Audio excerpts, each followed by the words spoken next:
What's up, everybody? Welcome back to another episode, and today we're going to talk about plants for profits. Do you like money? Do you have a plant in your aquarium? With my 12 months course, you could turn this hobby into a career. You could buy a Ferrari, all for the low price of $59.99 a month. So over the past year, I've sold a little bit over $3,000 worth of plants. That's about 90 plus transactions. When you break it down, that's about $30 per transaction, and that's all profit. Obviously, it's not enough to get you that Ferrari that you wanted, but it is enough for me to invest the money back into the hobby. So in this video, we're gonna go over what I sell, where I sell them, and how I pack and ship my plants. So with no further ado, let's get down to it. Oh, before we get started, this video is assuming that you know how to grow healthy plants.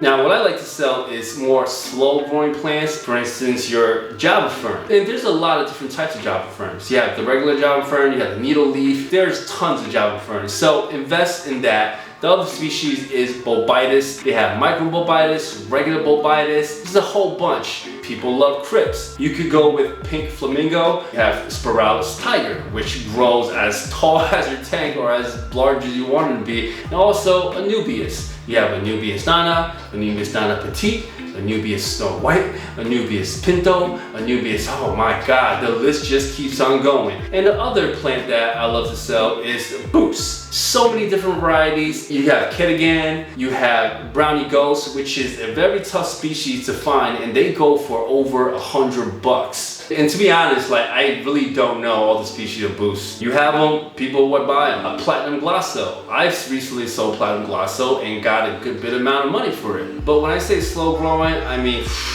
or you can go with the more rare Rotalis, like Rotala Florida. Or you can go with Liquidius, Liquidius senegalensis, Pentanol, Cuba, but not just slow growing plants. If you're in here for fast money, you should also look into Liquidius Super Reds. That is one plant that I consistently sell because of their beautiful, rich red color. Other ones like Hygrophila, Pinnatifida, that's also another one good for me. Oh, and don't forget carpeting plants, especially if you have a lot of it. It gives the buyer a instant carpet. Monte Carlo, I've sold in the past. Dwarf hairgrass, I've sold in the past. But even some sword plants like Iguazu, A-Flame, those are good ones that go for high money, but again, they take a really long time to grow and propagate. Oh, can't forget down noise. Pogo Stay Mahal-Ferri, that's also a popular one, and that is a beautiful plant as well. So those are some of the most popular ones that I've dealt with in my career in selling plants. So if you know of some popular plants out there that people will buy and there's a good recommendation to kind of invest in,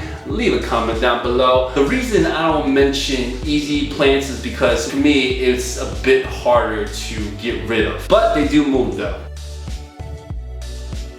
My favorite place is actually Facebook. Facebook Marketplace is one, and also these different planted tank groups. Some of these planted tank groups that you can sell plants in is high-tech planted tanks, low-tech planted tanks, rare aquatic plant sales, and my favorite, planted tank quick auctions. I'll leave a link down below with all these Facebook groups. And some of these Facebook groups, they have like a specific way they want you to post your listing. Like for instance, the planted tank quick auction, you know, this is like a very specific format. This is the most recent one I have. This one sold for $39, not including shipping. Yeah, my bunch of Java fern that I sold.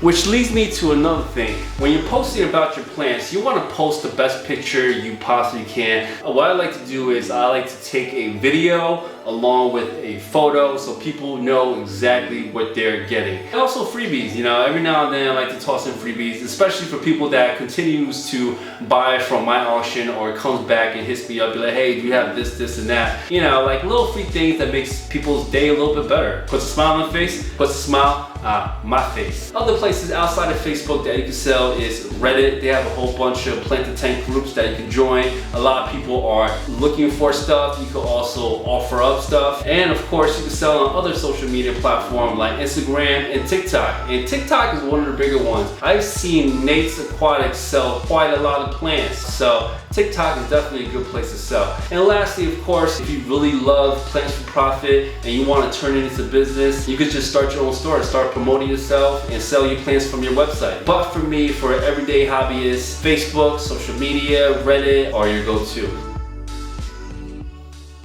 I go with 2 sizes. One is the smaller size, and this usually you could fit a lot of different varieties of plants outside of, let's say, Java ferns, Bobitis, or one of the bigger plants. In that case, I use a bigger Ziploc bag. Now for packing, all I do is this. I take the bag, I open it up. I take the plants, I put it in. I take the paper towel, I put it on top of plants, just so it can retain its moisture. Then I put a little bit of water up on top. I make sure I squeeze all of the air out. I close it up, and then I box it. Mostly with shipping, I usually just charge $9 because, you know, that is like pretty much a standard within the community. Most of the time, when people purchase plants, it's enough to stuff inside of the small flat rate box from USPS. And this you can ship off 2 to 3 days. So let's say there's a plenty of space in there. You definitely don't want your plants to be knocking around. So take a piece of paper or whatever extra stuff that you have, stuff it in there, and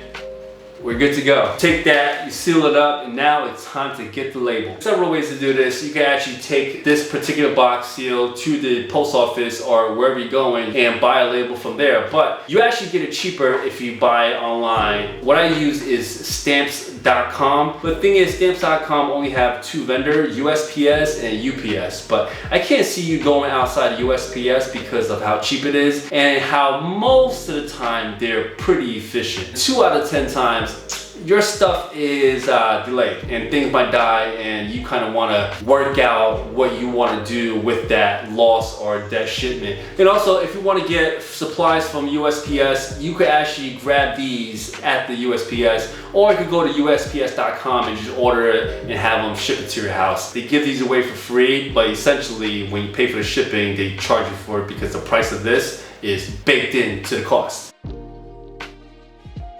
If you want to do plants for profit, I feel like you must do high-tech tank versus a low-tech tank. And if you don't know the difference, check the video right above my head. So for me, all the people that I've dealt with through selling plants or even just talking to in the plant community, I like to keep a relationship with them. Every now and then I'll say, hey, what's up, how's it going? So that's another positive thing of plants for profit. It almost forces you to go out there and just make friends and communicate with other people within the hobby. And you never know, they might need plants later on down the line, or there's certain plants that you need that they have and you could get it from them. So plants for profit for me is not just driven by money, because you know, $3,000 in a year is literally not a lot. So number 1 is you make a little bit of extra cash. Number 2, it's actually fun. It's very satisfying. But anyways, like always, if you like videos like this, hit the like button, comment down below, share this with a friend, and oh yeah, don't forget to subscribe. Later.